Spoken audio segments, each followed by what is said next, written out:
sa Papa Dudut Stories, ikaw ay hindi nag-iisa.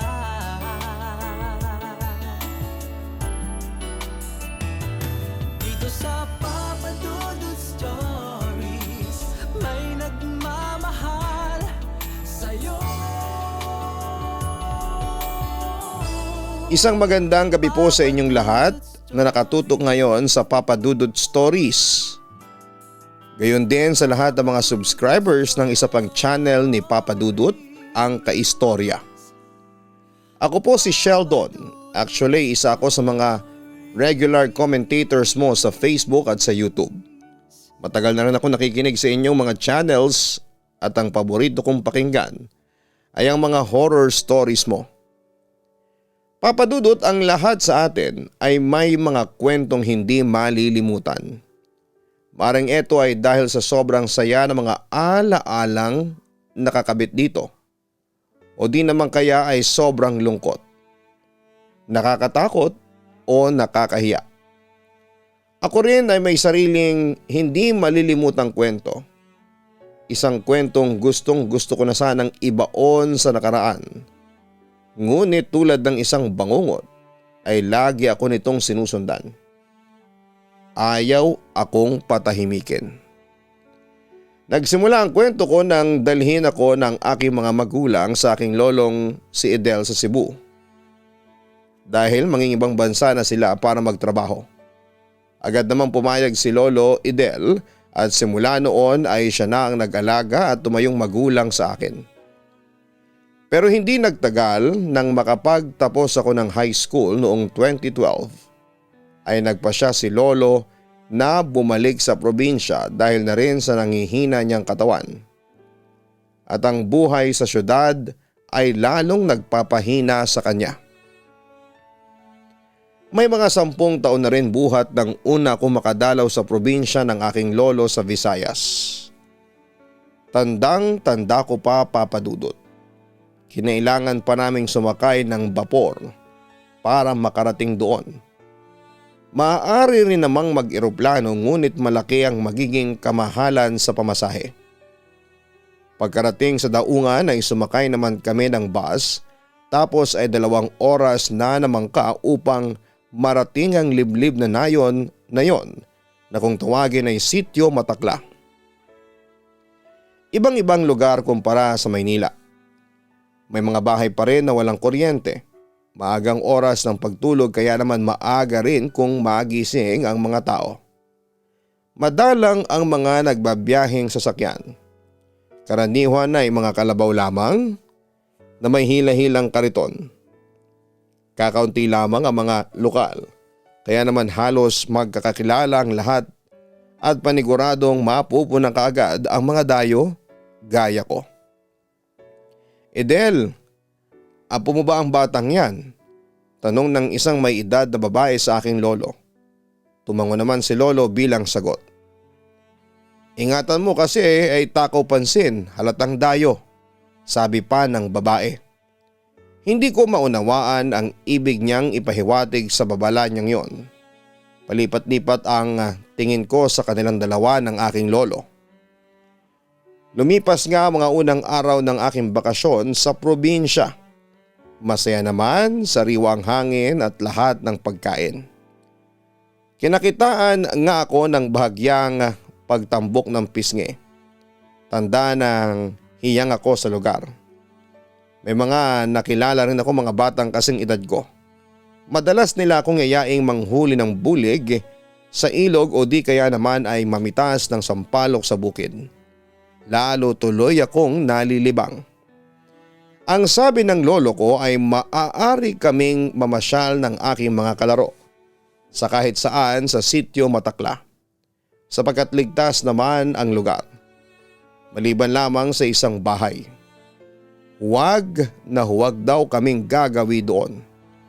Hindi raw kasi pangkaraniwan ang babaeng nakatira doon. Paano hindi pangkaraniwan? Curious na tanong ko kay Lolo Edel. Ang balita kasi aswang daw ang nakatira doon. Tapos may nagsasabi rin na mambabarang din daw si Concha. Sagot naman niya sa akin. Medyo natawa naman ako sa mga narinig ko. Aswang tapos mambabarang pa? Ano yun, 2 in 1? Biro ko. Hindi kasi ako naniniwala sa mga aswang, multo at mga laman lupa at kung ano-ano pang mga nilalang na supernatural. Ako rin yung tipo ng tao na hindi matatakotin, Papa Dudut. Huwag mong daanin sa biro, apo, saway ni Lolo sa akin. Pero Lolo Idel, naniniwala po kayo sa mga chismis laban kay Concha? O sisa ko? Ayoko mang paniwalaan pero apo, mabuti na rin yung nag-iingat tayo. Lalo na't dayo ka lang dito. Paalala sa akin ni Lolo. At saka kung marami na nagsasabing aswang at mamabarang si Concha, baka nga totoo. Dagdag pa niya. Sabihin na nating totoo pero bakit walang humuhuli kay Concha? Curious na tanong ko pa sa aking lolo. Pero hindi na niya yon sinagot at sa halip ay inutusan na lamang niya akong magluto ng pananghalian. Hindi na rin niya ako pinaalis sa bahay noong araw na yon. Papa Dudut, minsan-minsan ko lang nakikita sa sitio matakla si Concha, ang babaeng aswang. Mga nasa kulang 30 na raw ang edad nito. Madungis ang itsura, bigla na lang tatawa ng pagkalakas-lakas. Maya-maya'y aatungal naman at kapag nagsawa ay magagalit.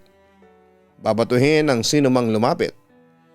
Wala raw itong pamilya, walang nakakakilala. Panay haka-haka lang ang alam ng mga lokal tungkol sa kanya. Babaeng bayaran daw noon kaya makasalanan. Pinarusahan daw ng Diyos kaya lahat ng naging anak sa mga lalaking gumamit dito ay namatay. Ngunit may isa pang bersyon ng usap-usapan ang nakakakilabot. Bago umano naging ibong mababa ang lipad ni Concha ay isa raw muna itong matinong dalaga. Nakapag-aral kahit papaano pero may isa raw pangyayaring nakapagpabago sa ikot ng buhay nito. Napagsamantalahan umano ito ng isang aswang at pagkatapos ay pinasahan daw siya ng tila batong itim na nagmumula sa bibig ng aswang. Ang siste kapag nalunok yun ng isang tao ay magiging isa na rin itong ganap na aswang. Papa Dudut, hanggang doon na lamang ang nalaman ko tungkol kay Concha. Ayaw na rin magkwento pa ng mga taga-sityo matakla tungkol sa kanya. Ngunit hindi ako ang tipo ng batang madaling punan ang curiosity. Alam kong gusto ko pang mas lalong makilala ang babaeng aswang.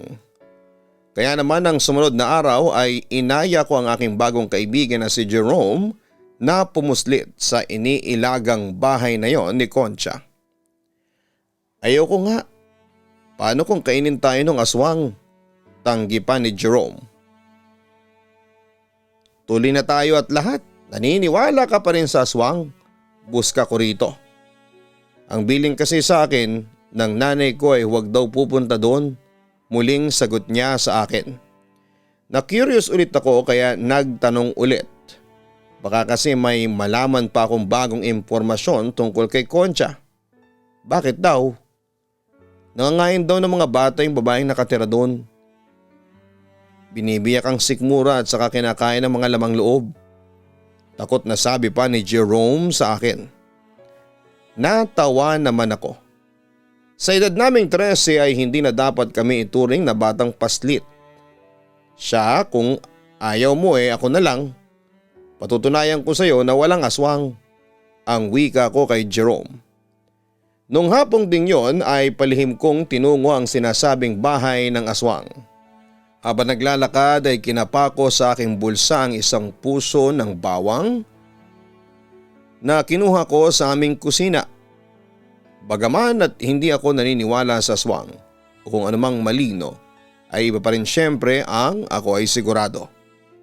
Nag-aagaw na ang liwanag at dilim nang makarating ako sa bahay. Gawa lamang ito sa pinagtagpi-tagping sako at karton. Makalat ang paligid, may mga plastik na nakasabit sa kung saan-saan. Habang iba naman ay nakakalat sa lupa kasama ng mga tuyong dahon. Pakubli-kubli akong lumapit sa bahay hanggang sa masilip ko si Concha na nakasalampak sa sahig na sinapinan lamang ng sako. Nakatitig ito sa kawalan. Walang ekspresyon ang kanyang mukha, ngunit mahigpit na nakakuyom ang kanyang mga palad. Ano kayang iniisip niya? Kung talagang aswang siya ay bakit wala siyang mga pangil? Walang matutulis na kuko. Walang mga pakpak. Bigla ang ginawang pagsulyap ni Concha sa akin at kitang-kita ko kung paanong biglang nanlisig ang kanyang mga mata. Paano niya nalaman ang kinakalagyan ko? Tumayo ang balahibo ko at lalo akong nangilabot nang magsimula siyang humakbang palapit sa akin. "Wag! Wag!" usal ko, pero hindi ko maitodo ang aking boses dahil tila nakulong sa lalamunan ng aking boses. Ilang ulit akong lumunok. Napatingin ako sa kanyang mga kuko at sa aking isip ay tila ba unti-unting humahaba ang mga ito. Kumikislap sa talim at sa kanyang bibig naman ay tila ba lumitaw na ang kanyang mga pangil. Sa isip ko'y biglang umaalingaw-ngaw ang sinabi ni Jerome. Nangangain daw ng mga bata yung babaeng nakatira doon. Binibiyak ang sikmura saka kinakain ang mga lamang loob. Halos mabingi na ako sa lakas ng kabog ng aking dibdib. Ilang dipa na lamang ang layo ni Concha sa akin nang magawa kong iatras ang aking mga paa sa kabila ng panginginig ng aking mga tuhod. Ngunit tila naman lalong bumilis ang paghakbang ni Concha. Binilisan ko rin ang aking pag-atras. Ngunit sa isang maling tapak ng aking paa ay nadulas ako at napahiga. Tumama kung saan ang aking siko at ito ay nagdugo. Napaiyak ako sa hapdi ngunit higit lalo na sa takot. Abot kamay na ako ni Concha nang magawa kong sumigaw ng ubod ng lakas. Biglang nagsulputan ng mga lokal mula sa kung saan saang panig. Nung una'y iisa pa lamang ang sumaklolo sa akin hanggang sa naging 2. Naging 3 at dumami ng dumami hanggang sa hindi ko na mabilang.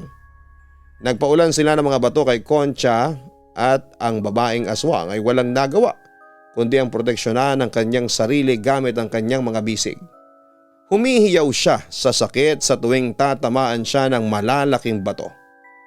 Napaluhod siya sa lupa at sa muli niyang pagtayo ay dumampot na rin siya ng bato. Gumaganti na rin si Concha sa mga lokal. Ang mga sumaklolo sa akin ay unti-unting nabawasan hanggang sa tuluyan ng maglaho ang mga ito. Kami na lamang ni Concha ang naiwan sa lugar na yon.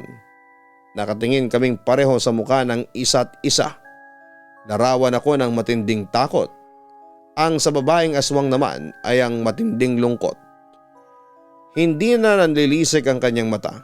Wala na ring mahahaba at matatalim niyang kuko, maging ang kanyang mga pangil. Isa na lamang siyang pangkaraniwang babaeng tinakasan ng bait. Tinitigan niya ako at kitang-kita ko kung paanong ang mga mata niya ay nanubig. Nang mula sa kung saan ay dinampot ako ng aking lolo. Nagagalit siya sa akin at matigas daw ang ulo ko. Sinabi na raw na huwag kong pupuntahan ang bahay ng babaeng aswang. Bitbit na niya ako palayo kaya naman hindi ko na nakita ang pagtalikod ni Concha at ang paghakbang niya sa isang masukal na direksyon. Yun na palang huling beses na makikita siya sa sitio Matakla. Yun ang aking akala.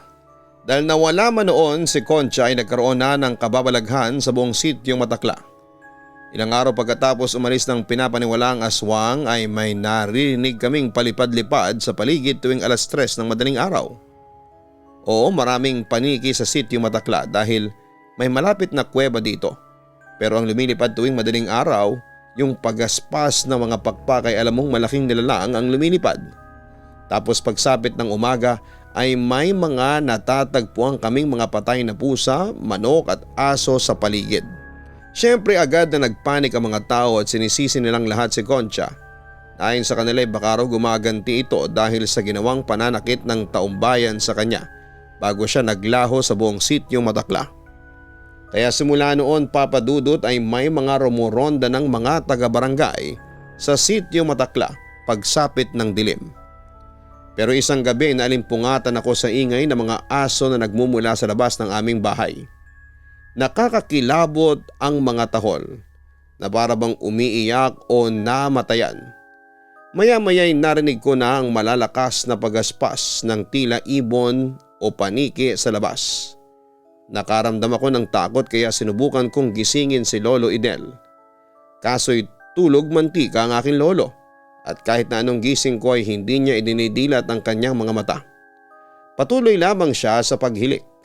Dahil doon ay nagpa siya akong lumabas ng aming kwarto at dumiretso sa kusina para kumuha ng itak.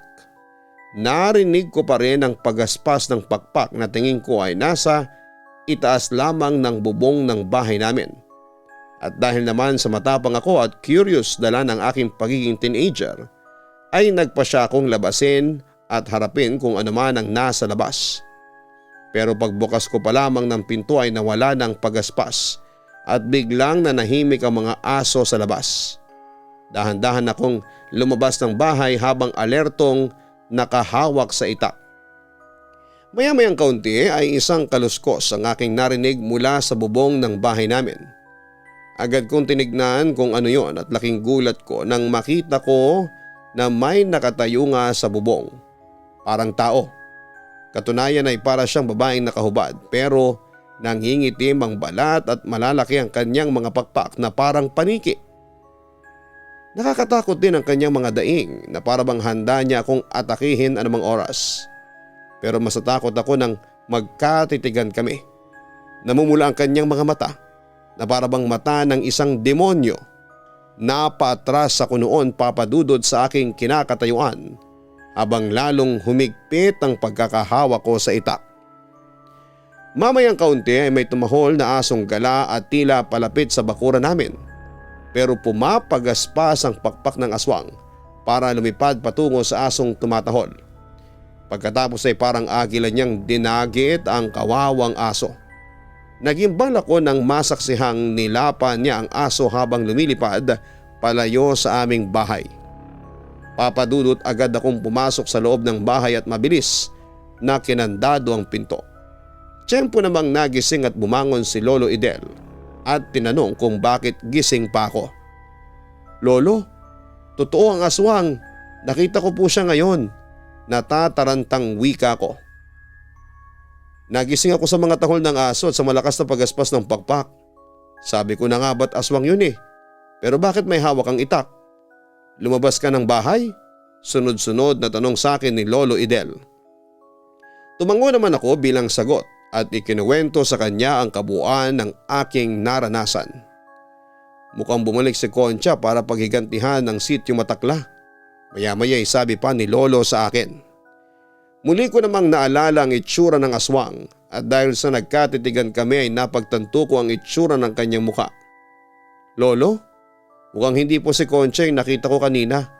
Parang ibang babae, parang dayo. Paglalahad ko. Kahit sino pa yan basta iisa lang ang sigurado. Kampon siya ng kadiliman.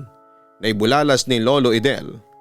Kaya Sheldon, wag mo nang uulitin yung ginawa mo ha. Paano kung ikaw ang nilapan ng aswang? Sa palagay mo kaya ay kaya mong labanan yon? Bata ka pa lang. Seryoso pa niyang sabi sa akin. Patawad po Lolo, hindi na po mauulit. Nagsisisi kong sagot. Pero papadudot na patunayang kumaan na totoo ang aswang. Kaso simula noon ay hindi na ako pinatulog nito. At kapag nakatulog ako ay nagigising din ako kapag may kumakaluskos sa labas lalo na sa aming bubong. At hindi ko maiwasang maparanoid kapag may naririnig akong pagaspas ng mga pakpak sa labas. At yun nga sa bawat araw na lumilipas ay patuloy ang pananalasa ng aswang sa sityo Matakla. Kaya lahat ng mga tao sa amin ay nabuhay na sa takot. Alas 7 pa lamang ng gabi wala ng tao sa labas.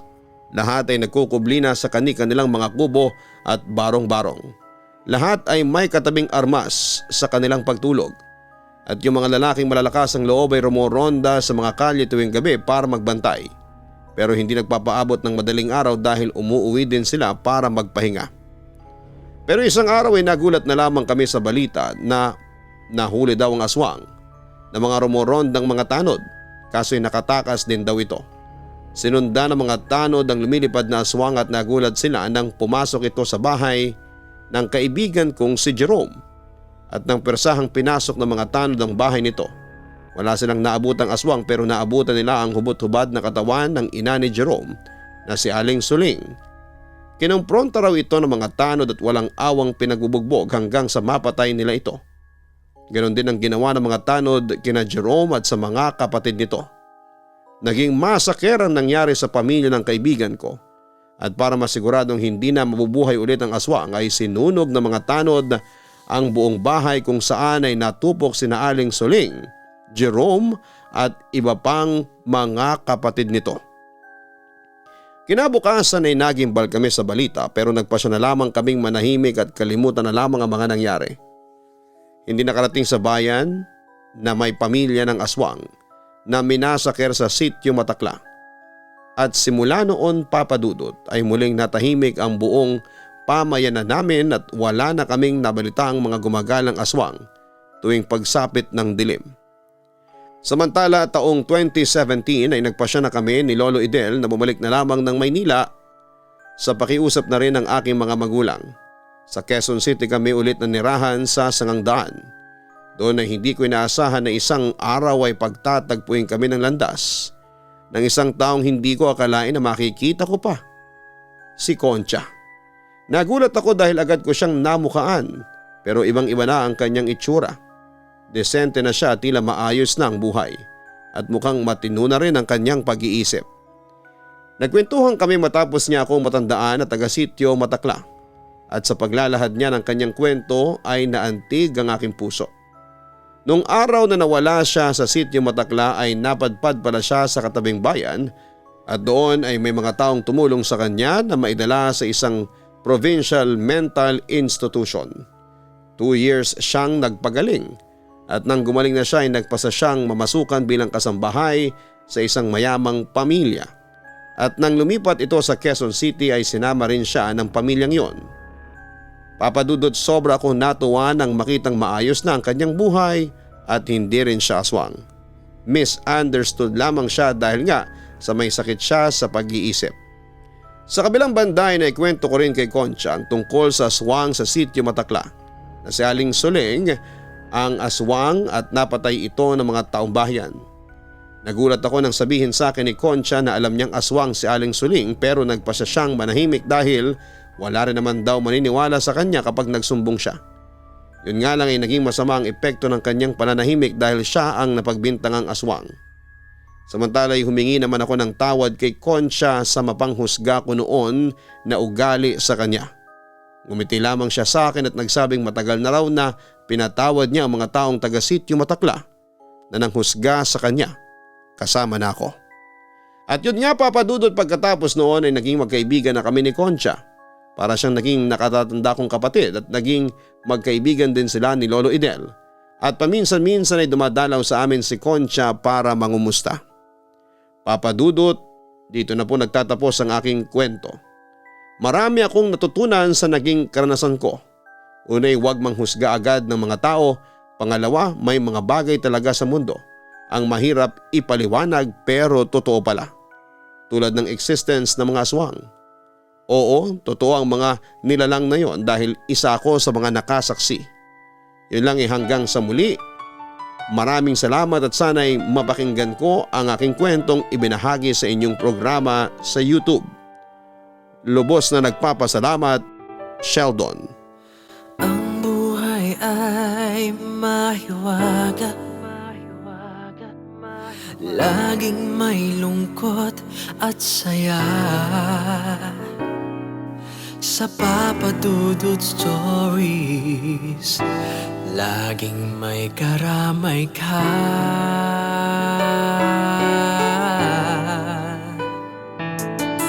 Mga problemang kaibigan,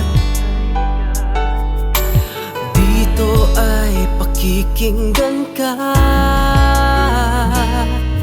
Sa Papa Dudut Stories, kami ay iyong kasama.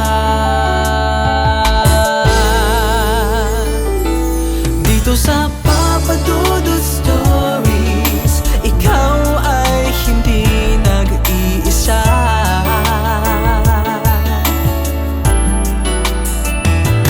Dito sa Papa Dudut Stories, may nagmamahal sa'yo.